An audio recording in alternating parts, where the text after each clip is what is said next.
आवाज साताऱ्याचा न्यूजमध्ये आपले सहर्ष स्वागत आहे। सातारा लोणंद राष्ट्रीय महामार्गाच्या निकृष्ट कामावर ग्रामस्थांचा संताप। अंबवडे सम्मत वाघोली येथे रास्ता रोको काम बंदचा इशारा। सातारा लोणंद पुणे राष्ट्रीय महामार्गाच्या रुंदीकरणाचे काम निकृष्ट दर्जाचे होत असल्याचा आरोप करत अंबवडे सम्मत वाघोली येथील ग्रामस्थ व राष्ट्रवादी काँग्रेस पक्ष कार्यकर्ते आक्रमक झाले। कामात तातडीने सुधारणा न झाल्यास झालेले काम उखडून टाकू आणि पुढील काम बंद पाडू असा इशारा देत ग्रामस्थांनी रास्ता रोको आंदोलन केले। या आंदोलनामुळे महामार्गावरील वाहतूक बराच काळ विस्कळीत झाली होती।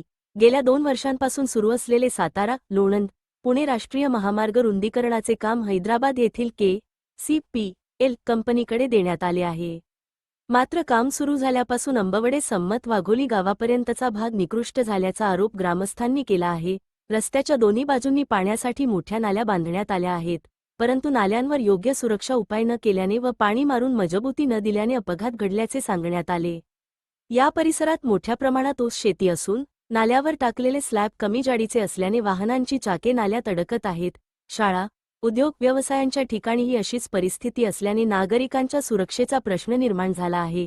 या पार्श्वभूमीवर तालुकाध्यक्ष घनश्याम शिंदे, बाजार समितीचे माजी सभापती PC तथा पांडुरंग भोसले, नानासाहेब भिलारे, पंचायत समिती सदस्य निलेश जगदाळे, डॉ.